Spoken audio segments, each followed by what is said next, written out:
Có những khoảnh khắc trong giao dịch mà bạn cảm thấy mọi thứ đều thuận lợi.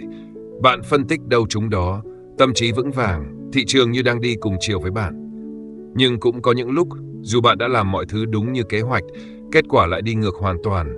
Bạn cảm thấy mình bị bỏ rơi, hiểu sai thị trường, hoặc tệ hơn, nghi ngờ chính mình. Câu hỏi không chỉ là tôi đang sai ở đâu, mà còn là tôi đang là ai trong quá trình này. Chào mừng bạn đến với Ngẫm Trading, nơi ta không chỉ học cách giao dịch, mà còn học cách nhìn lại chính mình qua từng quyết định, từng cảm xúc, từng cú click chuột tưởng như vô nghĩa. Nơi mà thị trường không còn là một cuộc chiến để thắng, mà là tấm gương để ta hiểu rõ hơn bản chất chính mình. Đa số trader khởi đầu hành trình với cùng một niềm tin: nếu tôi học đủ nhiều, luyện tập đủ lâu, tôi sẽ thành công. Và điều đó không sai, nhưng nó cũng không đủ. Thành công trong trading cũng như trong đời sống không đến từ một chiến thắng nhất thời. Nó đến từ sự hòa hợp giữa chính mình và hoàn cảnh, giữa kiến thức và sự buông bỏ, giữa logic và trực giác. Hay nói cách khác, giữa thuận duyên và nghịch duyên. Trong ngôn ngữ nhà Phật, thuận duyên là khi điều kiện bên ngoài phù hợp với mong cầu bên trong, mọi thứ trôi chảy, bình thường, dễ chịu. Nghịch duyên là khi hoàn cảnh không thuận lợi, khi bạn bị thử thách, khi những gì bạn muốn không diễn ra như ý. Và đây chính là điều mà mọi trader phải đối diện. Khi nào bạn đang trong thuận duyên mà không biết, và khi nào bạn đang gặp nghịch duyên nhưng lại xem đó là thất bại. Nếu bạn từng trải qua chuỗi lệnh thắng liên tiếp và cảm thấy như mình giác ngộ, hãy cẩn thận. Không có thuận duyên nào kéo dài mãi mãi, và nếu bạn đang thua liên tiếp, hãy chậm lại. Không có nghịch duyên nào đến để hủy hoại bạn, nó chỉ đến để thử bạn. Một trader trưởng thành là người biết nhận diện chính mình trong từng trạng thái. Không phải để trốn chạy nghịch duyên, cũng không phải để bám víu vào thuận duyên, mà là để học cách quan sát với một tâm thế bình tĩnh, sáng suốt và không phản kháng. Nghệ thuật giao dịch thực chất không khác gì nghệ thuật sống. Bạn có thể kiểm soát kế hoạch, nhưng không thể kiểm soát kết quả. Bạn có thể chuẩn bị thật kỹ, nhưng vẫn có thể thua. Bạn có thể làm đúng và vẫn thất bại, không phải vì bạn sai, mà vì thị trường có hàng ngàn biến số bạn không kiểm soát được. Và đó là nghịch duyên.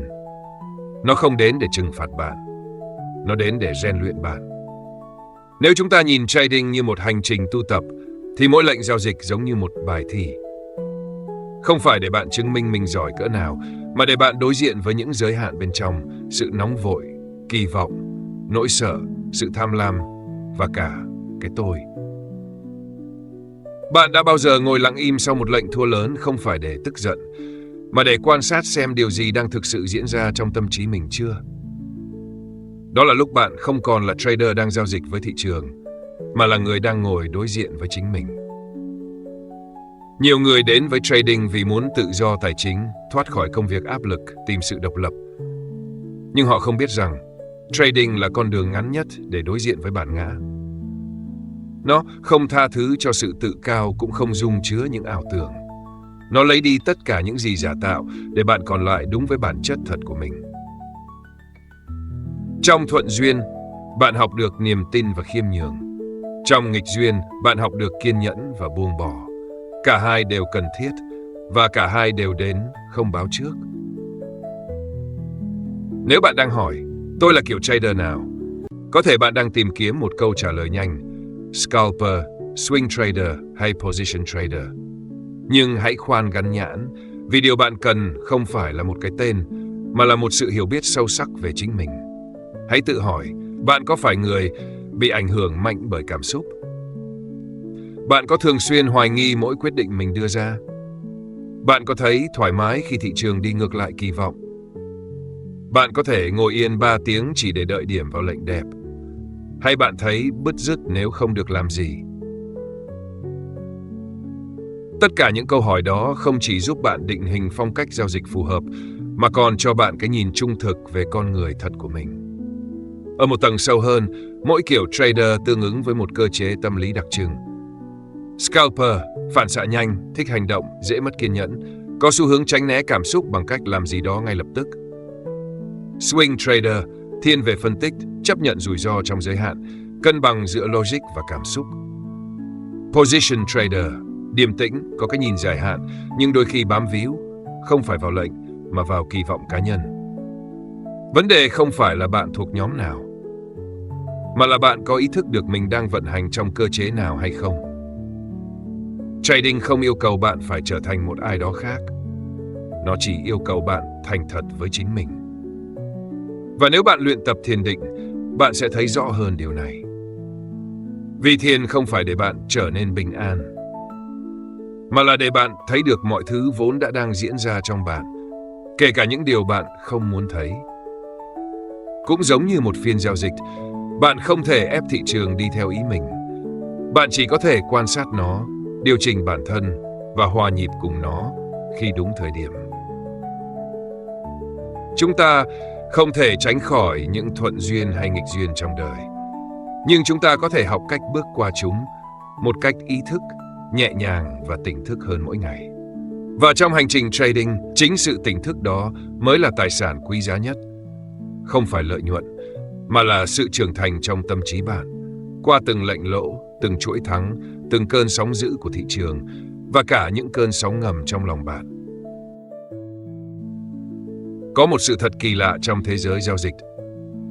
Càng cố kiểm soát thị trường, bạn càng bị thị trường kiểm soát.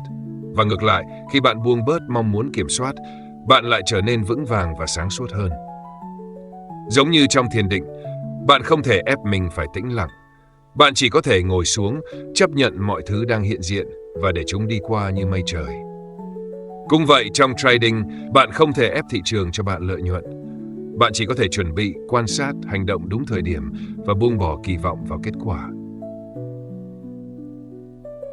Có bao giờ bạn nhìn lại và tự hỏi, tại sao có những phiên giao dịch mình làm mọi thứ đúng mà vẫn sai? Có thể bạn chưa sai ở chiến lược, bạn sai ở tâm thế. Bạn vào lệnh không vì cơ hội rõ ràng mà vì sợ bỏ lỡ. Bạn gồng lệnh không vì phân tích kỹ lưỡng mà vì không muốn thừa nhận mình đã sai. Bạn thoát lệnh sớm không phải vì tín hiệu yếu mà vì lòng tham bắt đầu chen vào. Thế là đủ rồi, đừng để mất. Trong tất cả những khoảnh khắc đó, bạn không thật sự giao dịch với thị trường. Bạn đang giao dịch với tâm mình. Chúng ta thường nghĩ trading là kỹ năng, nhưng kỹ năng chỉ là một phần nhỏ. Trading ở tầng sâu hơn là một quá trình nhận diện và giải phóng chính mình khỏi ảo tưởng. Ảo tưởng về việc mình kiểm soát được mọi thứ. Ảo tưởng rằng một hệ thống tốt sẽ miễn nhiễm với sai lầm. Ảo tưởng rằng nếu đủ giỏi, mình sẽ không bao giờ thua.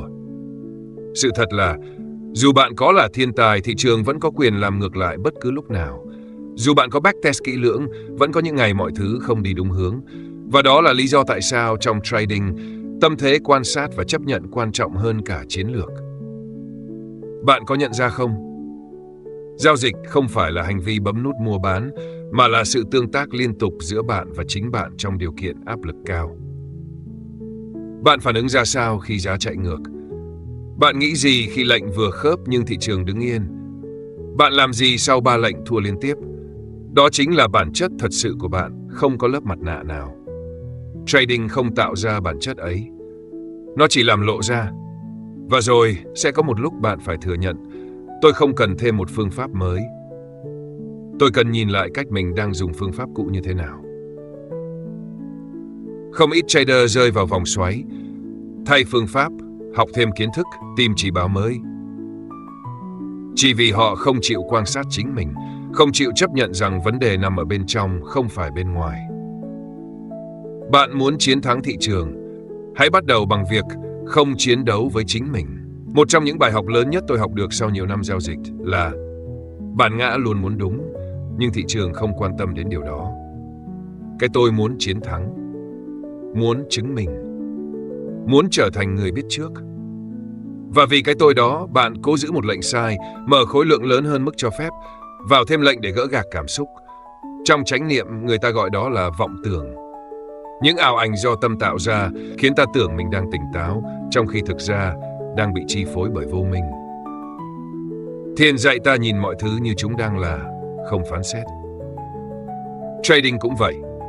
Bạn phải nhìn thị trường như nó đang là, không gán nghĩa, không gọi một cây nến là tín hiệu chắc thắng. Không xem một cú pullback là cơ hội duy nhất. Chỉ khi bạn quan sát mà không bị cuốn vào, bạn mới thật sự nhìn thấy rõ. Và trong khoảnh khắc đó, bạn không còn là trader đang cố gắng kiếm tiền, bạn trở thành người đang tỉnh thức trong hành động. Tỉnh thức trong trading không có nghĩa là bạn không thua. Nó có nghĩa là bạn thua mà không sụp đổ. Bạn sai nhưng không mất phương hướng. Bạn lỗ nhưng không đánh mất niềm tin vào chính mình. Cũng như trong thiền, bạn có thể bị phân tâm nhưng bạn không giận dữ vì điều đó. Bạn chỉ quay lại với hơi thở, nhẹ nhàng, kiên nhẫn, không phán xét. Tương tự sau một chuỗi lệnh lỗ, bạn không trách mình. Bạn chỉ quay lại với kế hoạch, bình tĩnh, trung thực và tiếp tục bước đi.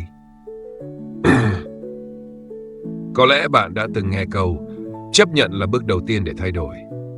Trong trading, chấp nhận không phải là từ bỏ, chấp nhận là buông bớt kháng cự để thấy rõ hơn thực tại. Bạn không còn ép thị trường phải đi theo ý mình. Bạn lắng nghe nó.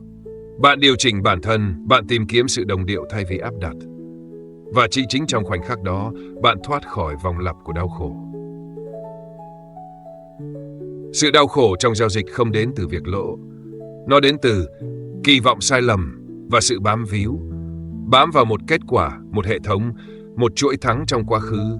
Tất cả khiến bạn không còn linh hoạt, không còn sáng suốt. Cũng như cuộc sống, khi bạn bám vào một hình ảnh mình phải trở thành, bạn mất đi khả năng sống thật với mình. Bạn có thấy điểm giao nhau không? Trading và thiền định tưởng như hai thế giới khác nhau, nhưng lại chung một nguyên lý: hiện diện, quan sát, buông bỏ.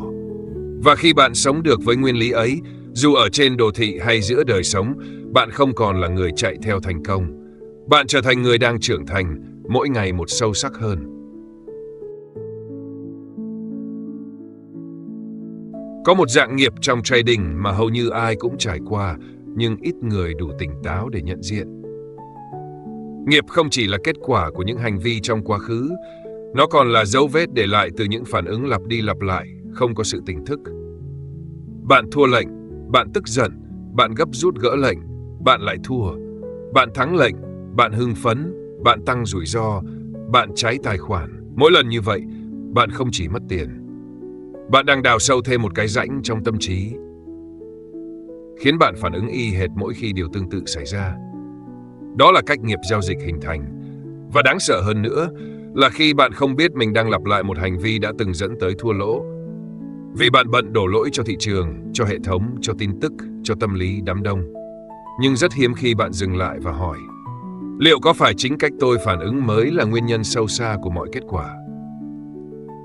Giống như người thiền định ngồi yên giữa những suy nghĩ xao động, một trader tỉnh thức không lập tức phản ứng theo cảm xúc đầu tiên, mà quan sát cảm xúc ấy như một đám mây, đến rồi đi. Bạn thua lệnh, được, cảm xúc trồi lên. Tâm bạn muốn gỡ lại, nhưng bạn chưa hành động.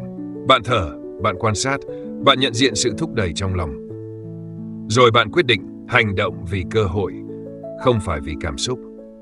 Chỉ một khoảnh khắc như thế, bạn không gieo thêm nghiệp, bạn đang chuyển hóa nó. Hầu hết trader đều biết cách kiểm soát rủi ro, nhưng rất ít người biết cách quan sát hành vi có điều kiện của mình trong thời điểm áp lực. Bạn có để ý không? Bạn thường xuyên vào lệnh sau 3 cây nến xanh liên tục. Bạn thường FOMO sau khi bỏ lỡ một cơ hội đẹp. Bạn có xu hướng đánh ngược thị trường khi vừa thua 2 lệnh. Tất cả những điều đó không nằm trong hệ thống bạn học. Nó nằm trong dòng chảy vô thức đã được lập trình từ bên trong. Và nếu bạn không nhận diện, bạn sẽ tiếp tục phản ứng theo quán tính, dù hệ thống có tối ưu đến mấy. Thiền định giúp bạn thấy, không có cái gì gọi là tự nhiên tôi làm vậy. Chỉ có những điều bạn đã làm nhiều đến mức không còn thấy mình đang làm nó. Cũng giống như bạn không còn cảm giác mình đang thở, nhưng vẫn đang thở. Bạn không nhận ra mình đang bám vào mong muốn thắng lệnh, nhưng chính nó đang điều khiển bạn. Chỉ khi có mặt trọn vẹn, bạn mới cắt được vòng lặp nghiệp lực ấy. Trong trading, vòng lặp nguy hiểm nhất là 1. Cảm xúc sinh khởi. 2. Phản ứng vội vàng. 3. Kết quả tiêu cực. 4. Tự trách hoặc phủ nhận. 5. Tìm cách sửa sai bằng phản ứng mới, lại thiếu tỉnh thức. Và thế là bạn tiếp tục quay trong vòng luẩn quẩn không lối thoát. Sự tỉnh thức bắt đầu khi bạn dừng lại. Dừng lại không phải để thoát khỏi thua lỗ, mà để trở về với chính mình, nơi có khả năng quan sát và chọn lựa. Bạn có thể đang trong chuỗi thua, nhưng bạn không buộc phải vào thêm lệnh. Bạn có thể đang phấn khích sau chuỗi thắng, nhưng bạn không nhất thiết phải tăng khối lượng. Bạn có quyền dừng lại, quan sát và chọn điều tỉnh thức hơn. Đó là một dạng tự do nội tâm mà chỉ người tỉnh táo mới có được. Và bạn biết điều gì thú vị không? Khi bạn không còn bị cuốn vào phản ứng máy móc, lợi nhuận bắt đầu trở nên đều đặn hơn. Không vì bạn giỏi hơn, mà vì bạn ít sai hơn. Không vì bạn đoán đúng thị trường, mà vì bạn ít bị cuốn theo ảo giác nội tâm. Hãy thử quan sát. Có phải lúc bạn giao dịch tốt nhất là khi bạn không quá kỳ vọng? Khi bạn hành động theo kế hoạch, chứ không theo cảm xúc? Khi bạn thoát lệnh không phải vì sợ mất, mà vì tín hiệu đã rõ? Đó chính là trạng thái cân bằng, không thuận, không nghịch. Hay nói theo tinh thần đạo, đó là lúc bạn sống với tâm vô phân biệt. Không dán nhãn lệnh này tốt, lệnh kia xấu. Không phán xét bản thân mình kém, mình giỏi. Chỉ đơn giản là nhìn, hiểu, hành động, buông bỏ. Không có trader nào thoát nghiệp một lần là xong. Cũng như không có ai ngồi thiền một lần là giác ngộ. Mỗi phiên giao dịch là một cơ hội để bạn nhận diện nghiệp cũ và lựa chọn gieo một hành vi mới, tỉnh thức hơn, sáng suốt hơn, nhẹ nhàng hơn. Đừng đánh giá bản thân qua P&L cuối ngày. Hãy tự hỏi, hôm nay, hồi tôi bị cuốn theo cảm xúc không? Tôi có phá kỷ luật không? Tôi có hành động theo thói quen cũ, hay tôi đã tỉnh táo chọn một cách mới? Nếu bạn đã tỉnh hơn hôm qua một chút, thì bạn đang thắng rồi. Không cần phải lời. Vì mục tiêu thật sự của trading không phải là giàu nhanh, mà là giàu trong sự hiểu biết và làm chủ chính mình. Chỉ khi bạn hiểu chính mình, bạn mới chọn được kiểu giao dịch phù hợp. Chỉ khi bạn làm chủ chính mình, bạn mới không phá hủy những gì mình đang xây. Chúng ta thường nghĩ rằng mình đến với trading để kiếm tiền, và đó là một phần sự thật, nhưng chỉ là phần bề mặt. Nếu bạn đủ dũng cảm để ngồi lại, tĩnh lặng và không phán xét, bạn sẽ thấy có một câu hỏi sâu hơn đang nằm ở phía sau. Tôi thực sự đang tìm kiếm điều gì trong trading? Là tự do? Là sự công nhận? Là cảm giác làm chủ vận mệnh? Hay chỉ đơn giản là một nơi để tôi thoát khỏi sự hỗn loạn của đời sống thực tại? Không ít người đến với trading khi đời sống đang gặp bế tắc. Công việc không còn ý nghĩa. Các mối quan hệ dần dạn vỡ, bên trong trống rỗng nhưng không biết đi đâu. Và rồi họ bước vào thị trường với một hy vọng. Nơi đây sẽ cứu rỗi tôi. Nhưng thị trường không bao giờ cứu ai cả. Nó chỉ khuếch đại những gì đang có trong bạn, cả ánh sáng lẫn bóng tối. Bạn mang vào đây một vết thương chưa lành, nó sẽ mở toang. Bạn mang vào đây sự kiêu hãnh, nó sẽ bị nghiền nát. Bạn mang vào đây nỗi sợ thất bại, nó sẽ cho bạn nếm trải thất bại, lặp đi lặp lại, cho đến khi bạn chịu đối diện.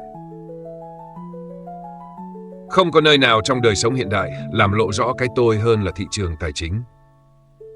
Vì ở đây, bạn không có ai để đổ lỗi. Bạn không thể trốn tránh hậu quả. Mọi thứ bạn làm ra đều có hóa đơn thanh toán ngay lập tức. Thị trường là một bài test không có giám khảo, nhưng kết quả luôn chính xác. Và mỗi lần bạn phản ứng sai, nó không trách bạn. Nó chỉ lặng lẽ trừ tiền. Vậy nên nếu bạn thật sự muốn tiến xa trong hành trình này, hãy dũng cảm đặt lại câu hỏi. Tôi đang giao dịch vì điều gì sâu thẳm nhất? Câu hỏi này không dễ chịu. Nó sẽ gợi lên rất nhiều lớp bụi mù bên trong. Nhưng nếu bạn đủ can đảm để nhìn, bạn sẽ thấy. Có thể tôi giao dịch vì tôi muốn chứng tỏ với cha mẹ mình rằng tôi không vô dụng. Có thể tôi muốn kiếm tiền thật nhanh vì tôi luôn tin mình không xứng đáng có được thành công bền vững. Có thể tôi nghiện cảm giác làm gì đó lớn lao để khỏa lấp sự trống rỗng từ bên trong. Bạn thấy không? Tất cả những điều ấy không nằm ở thị trường. Chúng nằm ở chính bạn. Một hành trình tỉnh thức bắt đầu từ sự thành thật không thỏa hiệp với chính mình. Không tô hồng, không đổ lỗi, không hợp lý hóa. Chỉ đơn giản là tôi đang thế nào và tôi chấp nhận điều đó. Sự chấp nhận ấy là nền tảng cho thay đổi thật sự. Vì chỉ khi bạn thấy rõ vết thương, bạn mới có thể bắt đầu quá trình chữa lành. Bạn có thể hỏi, vậy tôi phải làm gì với những động cơ chưa lành đó? Tôi có nên từ bỏ trading không? Không, bạn không cần từ bỏ trading. Bạn chỉ cần từ bỏ ảo tưởng rằng trading sẽ chữa lành bạn. Trading không chữa lành, nhưng nó có thể là con đường đưa bạn về bên trong. Nếu bạn biết quan sát, hãy hình dung mỗi cú click chuột là một tiếng gõ lên tâm thức bạn. Bạn đang làm điều này vì điều gì? Vì cơ hội khách quan, hay vì nỗi bất an chưa được gọi tên? Mỗi lệnh giao dịch là một lần bạn được mời gọi tỉnh thức. Không phải để trúng kèo, mà để hiểu rõ thêm một phần tâm mình. Bạn không cần là người giỏi nhất, bạn chỉ cần là người thật nhất với chính mình. Nếu bạn từng thiền, bạn sẽ biết cảm giác tâm trí chống cự mỗi khi bạn ngồi xuống và không làm gì. Nó sợ yên tĩnh, nó muốn hành động, nó muốn kiểm soát điều gì đó, bất kể điều đó có hợp lý hay không. Trading cũng thế. Không ít lệnh được mở ra không vì lý do hợp lý, mà vì nỗi sợ không làm gì cả. Vì chúng ta đã quá quen với việc gồng lên, chạy đua, đạt được. Và trading nếu không có sự tỉnh thức sẽ trở thành nơi hợp thức hóa cho sự không chịu dừng lại ấy. Nhưng điều nghịch lý là, chính lúc bạn biết dừng lại, chậm lại, quan sát lại, bạn mới bắt đầu thấy được thị trường rõ ràng hơn. Và quan trọng hơn, bạn bắt đầu thấy được chính mình. Không phải trader thắng thua, mà là một con người đang học cách hiện diện nhiều hơn trong từng hành động nhỏ. Tỉnh thức không làm bạn trở nên siêu phàm. Nó chỉ làm bạn bớt ảo tưởng. Và khi bạn không còn bị ảo tưởng chi phối, bạn bắt đầu hành động dựa sự sáng suốt, không vội vàng, không bị cuốn theo sóng cảm xúc. Từ đó, bạn không còn truy đuổi kết quả. Bạn trở thành chính con đường mà bạn đang đi. Chúng ta đã đi cùng nhau qua một hành trình dài. Từ câu hỏi tưởng như đơn giản, tôi là kiểu trader nào, cho đến những tầng sâu bên trong, tôi đang sống thế nào, tôi có thật sự hiểu mình không? Thị trường cuối cùng không chỉ là nơi để kiếm lợi nhuận. Nó là một tấm gương khổng lồ, phản chiếu cách bạn suy nghĩ, cách bạn cảm nhận và cách bạn hành xử trước vô thường. Bạn có thể xem trading như một công việc, và điều đó không sai. Nhưng nếu bạn dừng lại ở đó, bạn bỏ lỡ một cơ hội hiếm có để hiểu sâu về chính mình. Vì rất ít nơi trong cuộc sống khiến bạn đối mặt với bản ngã, kỳ vọng, nỗi sợ, sự kiêu hãnh và lòng tham, tất cả cùng lúc như thị trường. Và cũng rất ít nơi cho bạn thấy rõ một điều. Không có gì chắc chắn, không ai kiểm soát được hết. Không phương pháp nào miễn nhiễm với sai lầm, và không một ai thành công mãi mãi. Khi bạn buông bớt kỳ vọng rằng trading sẽ cứu bạn, bạn bắt đầu thấy trading là nơi rèn luyện sự tỉnh thức, lòng kiên nhẫn, khả năng buông bỏ và sự hiện diện. Bạn không còn chỉ giao dịch để thắng, bạn giao dịch để trưởng thành hơn từng phiên một. Bạn không còn nhìn mỗi lệnh thua như một thất bại, bạn xem đó là phản hồi từ cuộc sống để điều chỉnh mình nhẹ nhàng hơn. Và từ đó, một điều kỳ lạ xảy ra. Bạn không còn chạy theo thị trường. Bạn bắt đầu hòa nhịp với nó, không phải vì bạn đoán đúng, mà vì bạn không còn bị cảm xúc làm mờ tầm nhìn. Không phải vì bạn không còn sai, mà vì bạn không còn chiến đấu với sự sai nữa. Trading trở thành một pháp môn hành thiền trong đời sống động. Mỗi lệnh là một cái gương. Mỗi lần muốn gỡ lại là một lời nhắc về tâm chấp thủ. Mỗi chuỗi thắng là bài kiểm tra của sự kiêu ngạo. Mỗi chuỗi lỗ là bài thực hành về lòng kiên nhẫn và buông xả. Nếu bạn có thể giao dịch với một tâm không dao động, bạn không chỉ là một trader giỏi. Bạn đang làm chủ chính đời mình. Rồi sẽ có lúc bạn không còn đặt nặng việc phải kiếm bao nhiêu mỗi tháng. Mà bạn sẽ hỏi, hôm nay tôi đã giao dịch với tâm thế nào? Tôi có hành động từ sự sáng suốt hay từ nỗi sợ? Tôi có bám víu vào lệnh nào không? Tôi có chánh niệm trong từng cú click chuột không?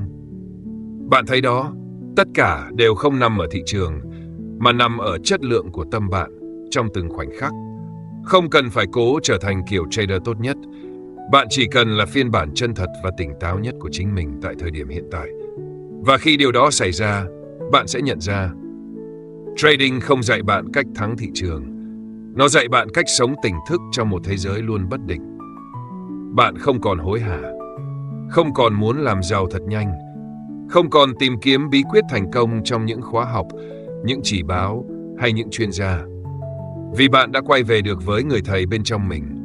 Và người thầy đó là trải nghiệm được quan sát bằng sự tĩnh lặng. Từ đó, bạn có thể sống trọn vẹn hơn, không chỉ trên biểu đồ mà cả trong đời sống thường nhật. Bạn lắng nghe người thân kỹ hơn, bạn đi bộ chậm hơn, bạn ăn cơm biết ơn hơn, bạn thở sâu hơn, không phải để thiền, mà vì bạn ý thức rằng mình đang sống.